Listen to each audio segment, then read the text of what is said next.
Vamos a hablar de lo que es la evaluación y manejo de dolor patelofemoral. Este es mi hospital, el Hospital Edgardo Rebagliati Martins, que muchos de aquí lo conocen. Ofrecemos lo que es un programa de fellowship para cirugía de rodilla, de cadera, de tumores. Y bueno, tenemos varias especialidades, así que cualquiera que esté interesado puede también acercarse y podemos conversarlo también. Para hablar un poco ya del tema y de lo que es el dolor patelofemoral, tenemos que entender que la mayoría de nosotros, cuando hacemos consulta, casi un 33% de nuestros pacientes vienen por un problema de dolor anterior de rodilla. La mayoría vienen a ser adolescentes. Vamos a encontrar incluso en la literatura muchísimos libros publicados con respecto al tema y en general la mayoría de estos corredores, atletas, van a presentar también esta patología, más frecuente en mujeres también. Hasta ahora, cuando vamos a hablar de lo que es la etiología, seguimos pensando que es un gran enigma, ya que lo consideramos como el agujero negro de la ortopedia, y a la vez es muy interesante saber que a partir del 95 se fundó un grupo de estudio de lo que es trabajos patelofemorales. Por lo tanto, aún nos falta seguir investigando, aún nos falta seguir conociendo todo lo que es sobre patela. Ya hemos escuchado muchísima terminología en cuanto a ese término, muchos lo relacionan con una condromalacia patelar. La verdad creo que no es el término adecuado debido a condromalacia, o sea, alteración del cartílago nada más. Por lo tanto, no vendría a enfocar exactamente lo que estamos manejando. Lo conocemos antiguamente como un mal alineamiento patelofemoral, sin embargo, tampoco involucraría toda la patología que vamos manejando y encontramos diferentes tipos de terminología. Ya ahora, a partir del 2010, lo que tratamos de enfocarlo vendría a ser como un síndrome de dolor patelofemoral. Ese síndrome de dolor patelofemoral viene a abarcar muchas patologías, dentro de ellas lo que es inestabilidad, el dolor, las condropatías y ya el término que vendría a ser una artrosis, pero principalmente vamos a enfocarnos ahora en lo que vendría a ser el dolor. Tener en cuenta también que nunca viene solo, o sea, la condropatía o el dolor patelofemoral puede venir con una lesión condral, puede venir con una artrosis, una inestabilidad puede venir con una artrosis. Entonces, nunca manejar una lesión totalmente aislada, sino siempre tratar de manejarlo en conjunto. Ya en el 2016 hubo un consenso donde se publicó cuáles vendrían a ser los criterios para manejar el dolor patelofemoral y principalmente vendrían a ser dos: el dolor alrededor o detrás de lo que es la rótula, que se agrava con al menos una actividad de sobrecarga de la rodilla, ya sea ponerse de rodillas, estar mucho tiempo sentado y pararse, y que generalmente se acompaña de lo que son crépitos, sensibilidad, lo que es las facetas de la palpación, efusión muy poco frecuente también, pero que se descarta completamente lo que es inestabilidad. ¿Ok? Ahora, si nos vamos a poner a pensar por qué tenemos esto, y generalmente decimos, o sea, ¿por qué tenemos un daño condral? ¿Por qué tenemos este dolor anterior? Existen muchísimas teorías. Y una de las principales teorías era este mal alineamiento patelofemoral. Y cuando hablamos del mal alineamiento patelofemoral, era el concepto que se manejaba durante muchísimos años. Y esto vendría a ser la alteración del tracking patelar.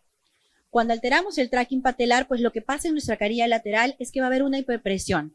Esa hiperpresión lo que va a llevar es a una degeneración del cartílago por la hiperpresión, una sinovitis y un aumento de la presión intraósea. Esto lo que genera es el dolor.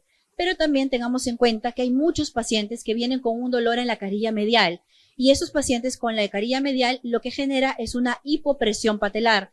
Esta hipopresión patelar lo que lleva es un desuso de la carilla, una desnutrición del cartílago y lo que lleva también a un dolor.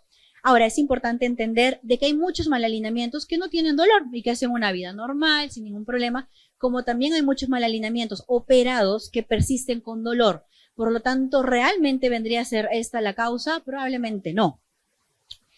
Scott Dye es uno de los pioneros en estudiar que me gusta muchísimo. Él le dijo a su asistente que le hiciera una artroscopía de rodillas sin anestesia. Entonces, él se la hizo y su asistente lo que hizo era tocar las partes de la rodilla donde había más dolor o no. Y si ustedes ven, las zonas que están más oscuras eran las zonas más dolorosas. Por lo tanto, vemos que es la jofa y la sinovia. Pero el cartílago, nada de dolor. Incluso él tenía, esta es una imagen artroscópica de él, donde tenía ya una lesión grado 4 que no tenía dolor. Por lo tanto, nuevamente reforzamos esa teoría de que exactamente el cartílago pues no es lo que genera el dolor. Y él propone una teoría que es la que uso muchísimo con mis pacientes, que es lo que es el límite de función de nuestra articulación. Y en eso se basa que nuestro cartílago, cuando le damos más carga con mayor frecuencia, lo que vamos a llegar es romper este límite de función fisiológico y llegar ya a la parte suprafisiológica que genera dolor. Por lo tanto, si nuestro paciente comienza a correr 20 kilómetros y de pronto comenzó a correr 30, 40 y comienza a haber dolor, probablemente es porque pasamos este límite de función de nuestro cartílago y es ahí donde deberíamos de trabajarlo para poder entender mejor esta patología. Muchos utilizan cuando hay un dolor patelofemoral también hacer lo que es la mamografía para detectar ya cuando hay inicio de lo que sobrecarga este compartimento. La teoría neural, también descrita por Sanchis, habla mucho de lo que es el alerón externo, que también un tiempo estuvo muy de moda, que comenzaron con todas las que son las liberaciones de retináculo, donde se habla que a través de lo que es un daño neural por mecanismos repetitivos se generaba una hiperinervación y lo que generaba el dolor. Y esto llevaba un déficit de propiocepción que también generaba dolor a largo plazo. Y por último, los factores musculares, y es muy importante para el paciente con dolor anterior evaluar lo que es cómo pisa, cómo es la postura de la cadera, cómo tiene los isquiotibiales y cómo tiene lo que es core, centro, porque todo esto puede llevar también a lo que es un aumento de carga y a lo que es un dolor anterior o un dolor patelofemoral. Vamos a ver ahora en el examen cómo tenemos que enfocar al paciente como para no tener ningún error en el diagnóstico y tener en cuenta mucho los factores psicológicos. Pacientes con fibromialgia, pacientes con depresión o trastorno de ansiedad también suelen venir con un dolor anterior y el enfoque tiene que ser totalmente diferente. Cuando vamos a hablar de la parte clínica, la clínica es lo que nos da el diagnóstico. El paciente ya en consultorio nos tiene que dar exactamente qué es lo que vamos a tener y cuál va a ser nuestro tratamiento de manejo. Siempre o la mayoría de las veces son lesiones atraumáticas. El paciente no viene con un antecedente traumático y casi siempre son bilaterales. Siempre hay que preguntarle al paciente, ¿le duele la otra rodilla? ¿Ha tenido el sonido en la otra rodilla? Y lo más probable es que nos diga que sí. Solamente que nos va a decir, no molesta tanto. Entonces, el inicio siempre es agudo cuando es el primer episodio o la mayoría de las veces es la exacerbación del periodo crónico. Entonces, tener en cuenta cuántos periodos ha tenido. Preguntarles la primera vez, ha tenido antes, cómo mejoró también este dolor, cuántos antecedentes ha tenido, si ha sido operado, si ha tenido alguna infiltración o cualquier otro procedimiento previo. El dolor se localiza principalmente en la cara anterior, es muy difuso, el paciente suele tocar toda la rodilla como para poder decirlo. Vienen también con dolor en la parte posterior por la contractura de lo que son los isquiotibiales. Generalmente el rango articular está totalmente conservado y la irradiación podría ser hacia lo que es la parte posterior, que es el dolor típico. Preguntar cargas fisiológicas, ¿ha estado haciendo alguna actividad física? ¿Ha estado haciendo algo diferente en su rutina como para que lo haya podido decir? A veces ni nos fijamos y a esos pacientes uno les comienza a preguntar y no dice, sí, me cambié de casa, ahora vivo en un cuarto piso sin ascensor y está todo el día y nunca les preguntamos y esa es una carga adicional que está teniendo esa rodilla. Igual si es que ha habido un cambio de rutina, pacientes que suelen entrenarse o generalmente lo que nos pasaba mucho en pandemia, pacientes que nunca hacían ejercicio y que de pronto comenzaron a hacer ejercicio o al revés, pacientes que hacían ejercicio y de pronto dejaron de hacer. Entonces, estos cambios de rutina de actividad física son muy importantes de poder preguntarlos. Igual lo que son síntomas asociados. Si vamos a encontrar síntomas como un derrame articular, como un bloqueo y todo, sospechar alguna lesión meniscal u otra lesión. Y en aquellos que presentan inestabilidad, aparte de la inestabilidad patelar, también tener en cuenta que las lesiones crónicas de cruzado anterior o cruzado anterior pueden generar dolor anterior también. El examen físico debe ser sistemático, estructurado, debe tener todos los pasos que les voy a enseñar. No existe una prueba definitiva y siempre debemos de hacerlo comparativo a la otra rodilla. En el consenso también se habló mucho de dos principales características físicas que son las principales. El 80% de especificidad al solamente realizar una sentadilla y el 75% de especificidad, el dolor a la palpación de las carillas, son fundamentales para diagnosticar el dolor patelar. Ahora, el test de Clark, que tiene muchos nombres, que tiene muchas variantes, la verdad no se toma como parte de lo que es el consenso, evaluar mucho lo que es el rango articular, que es parte de que no va a haber ningún problema, igual que lo que es la no derrame articular.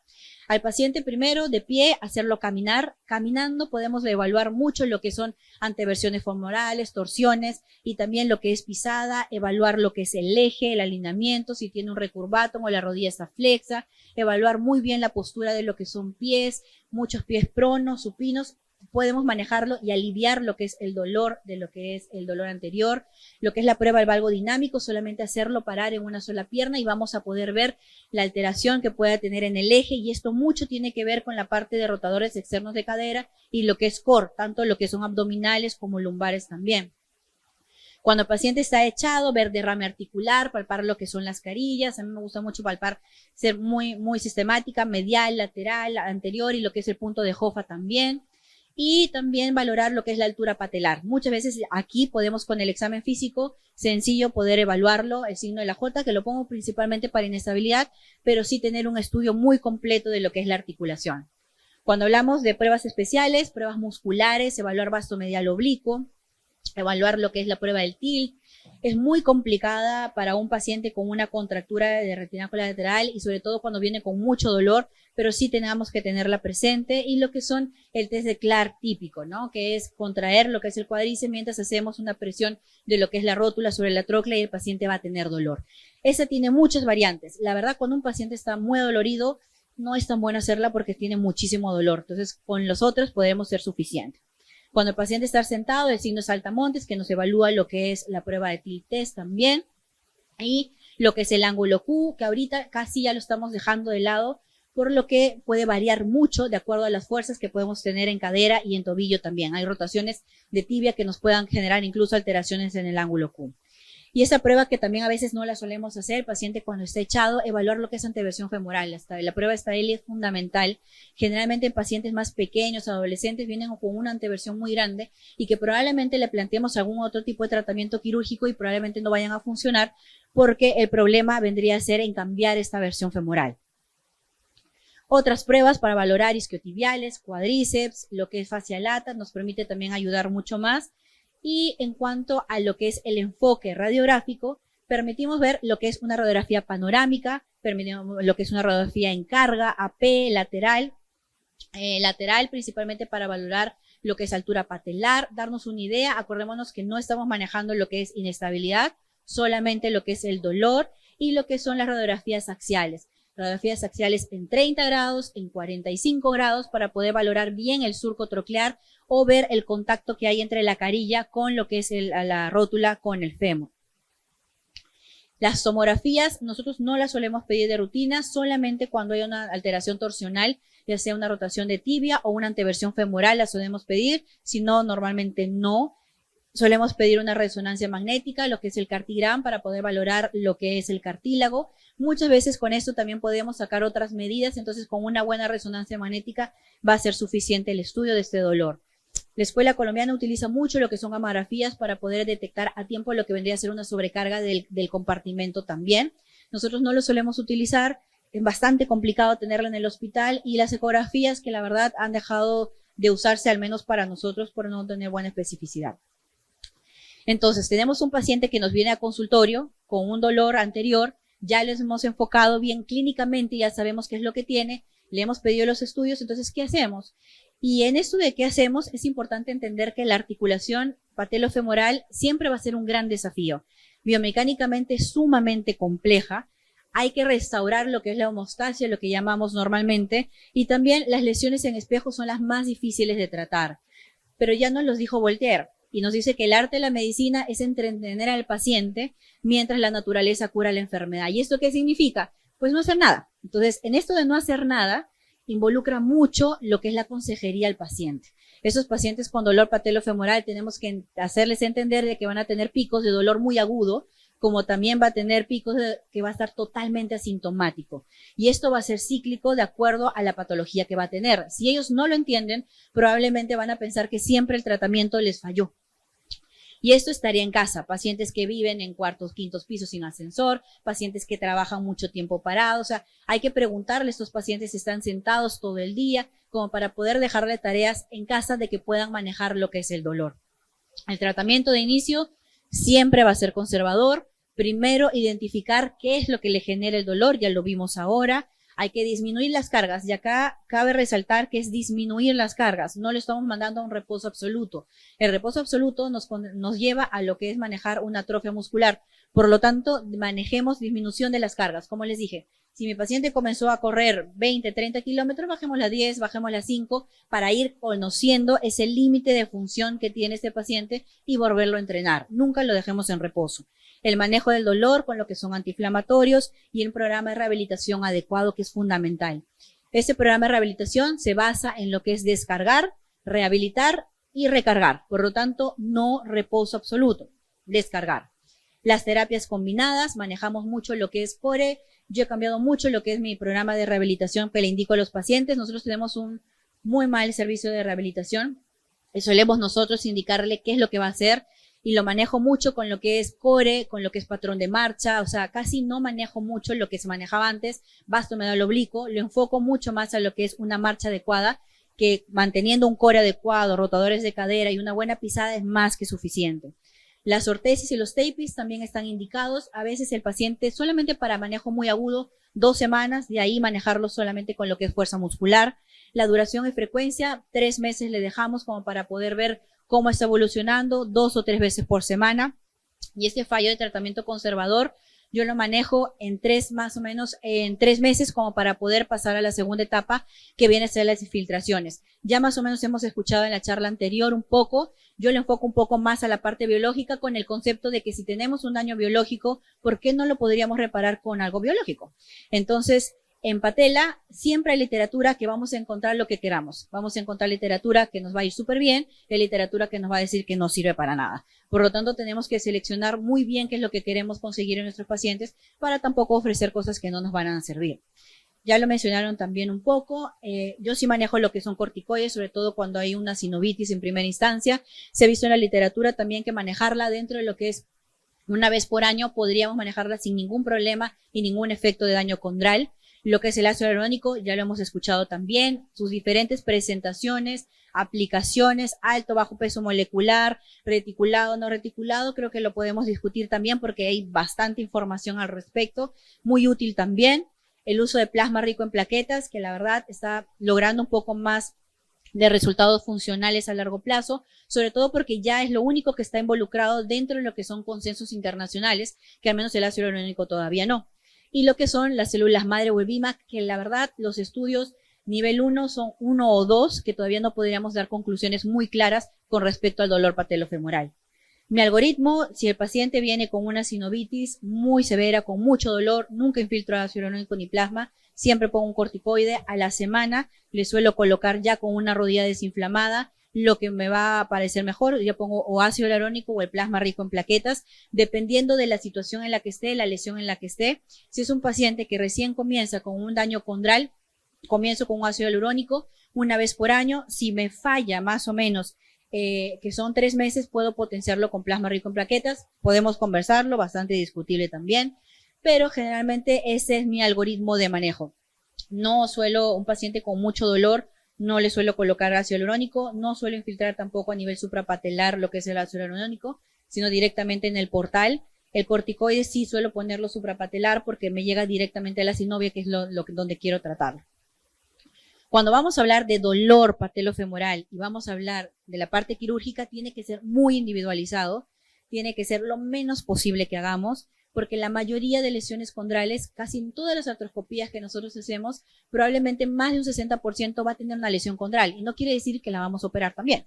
Entonces, muchas veces con esas es mejor manejar lo más conservador posible. Hay consideraciones que vienen a ser la localización de la lesión, que esto nos lo enseñó Fulkerson, que es muy, muy útil para poder ver si la lesión está a nivel lateral o a nivel inferior, lo que una osteotomía nos podría ayudar muchísimo para lo que es descargar lo que es la articulación, y en cambio cuando es con unos resultados de 87% de buenos resultados. Pero cuando la lesión del cartílago es medial o está difusa en todo lo que es la patela, probablemente la osteotomía no sea suficiente, sino tengamos que hacer algo también para lo que es el cartílago. Podemos discutirlo también, ver qué tipo de lesiones hay. Tiene una evolución, los resultados satisfactorios de un 75%. Ya nos los dijo Chala con este infográfico, que es bastante completo, de cómo manejar las lesiones de cartílago, ya sean pequeñas o lesiones grandes. Cuando son pequeñas, generalmente el tratamiento puede entrar dentro de lo que es un debridamiento, la abrasión que hacemos, que Generalmente nos dicen que no hace nada, pero sí funciona. Generalmente deportistas de alto nivel, la escuela de Brian Cole solamente hace debridamiento. Por lo tanto, no dejemos de pensar que es una muy buena opción. Lo que son las microfracturas plus, el uso de andamiajes, el uso de membranas cubiertas con algún biológico también nos ayuda mucho. Y lo que son OATs bastante dificultoso en patela por tener el tamaño y el grosor del cartílago, pero entra como una opción. Dentro de lo que son las lesiones grandes, pues está manejado lo que son los MACIs, cuestionables, con unas mejores generaciones actualmente, incluso para hacerlos en un tiempo, y sobre todo los aloinjertos osteocondrales, que vendrían a ser para aquellas lesiones más grandes. Entonces, como para terminar el tema de dolor patelofemoral, pues tenemos que entender que es multifactorial. Al paciente háganlo caminar. El diagnóstico siempre es clínico. Ustedes hacen caminar a ese paciente y ya tienen el diagnóstico. Tienen una mala rotación, tienen una torsión femoral, tienen una mala pisada, o sea, ya sabemos exactamente qué es lo que tenemos que tratar. Y una vez identificado eso, tenemos que darle tratamiento. De inicio, siempre conservador, ser lo más minimalistas posible. Estos pacientes con un buen programa de rehabilitación van súper bien. Muchos de ellos ni siquiera necesitan infiltrarse y un porcentaje muy pequeñito son los que requieren cirugía. 90% con una buena terapia van muy bien. Y por último, si es que vamos a tratar de un tratamiento quirúrgico cuando ya todo nos ha fallado, hay que pensar siempre dónde se encuentra la lesión para poder definir qué tipo de tratamiento le vamos a hacer y qué tamaño es. Las focales obviamente van a tener pronósticos mejores que una lesión mucho más difusa. Muchas gracias.